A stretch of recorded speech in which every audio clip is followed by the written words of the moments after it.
सोचिए, एक जगमगाती हुई फिल्म लॉन्च पार्टी, चारों तरफ कैमरे, चमक दमक, बड़े बड़े स्टार्स। लेकिन इस चकाचौंध के पीछे छिपे हैं कुछ बहुत ही गहरे राज। आज हम एक ऐसी ही कहानी में उतरने वाले हैं जहां कुछ भी वैसा नहीं है जैसा दिखता है। एक ऐसी रात की कहानी जहां कैमरे की फ्लैशलाइट के बीच एक कत्ल हो जाता है।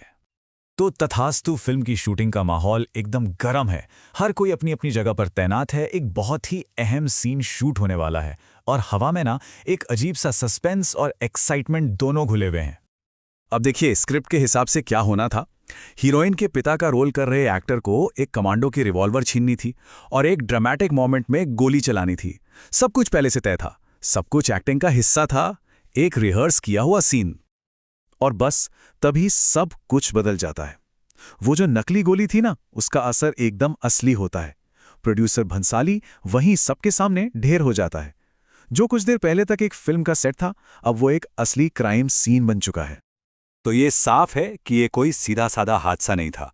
पर्दे के पीछे गहरे राज और ब्लैकमेलिंग का एक बहुत ही खतरनाक खेल चल रहा था। चलिए इस मामले की तह तक चलते हैं और देखते हैं कि आखिर हुआ क्या था। इस पूरी कहानी के सेंटर में हैं ये तीन लोग, आजाद, भंसाली और बडगोली।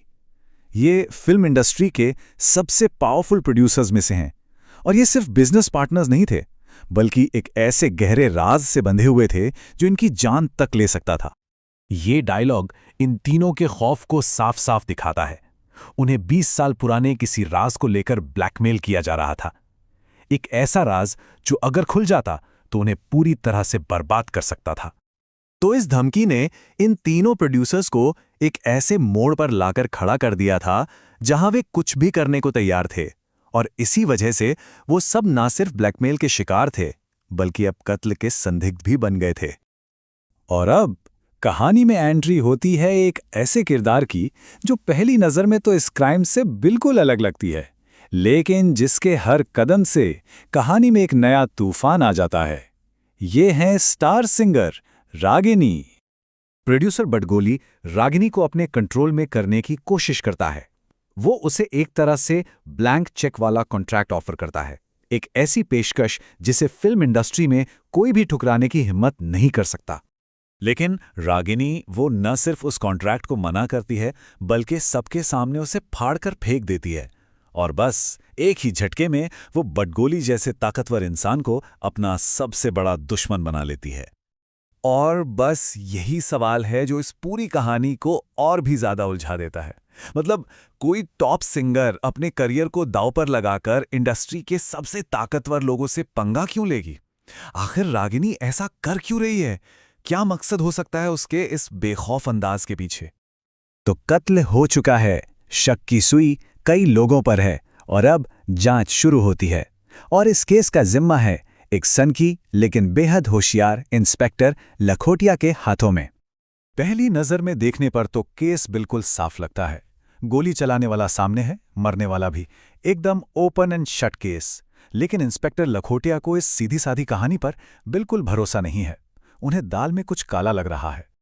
और यहीं से जांच में पहला बड़ा मोड़ आता है।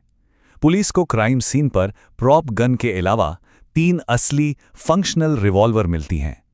अब ये जो हादसे वाली थ्योरी थी, वो तो पूरी तरह से खारिज हो जाती है। और यहां आता है सबसे बड़ा ट्विस्ट। जब पुलिस इन सभी बंदूकों का बैलिस्टिक्स टेस्ट करती है तो रिपोर्ट नेगेटिव आती है।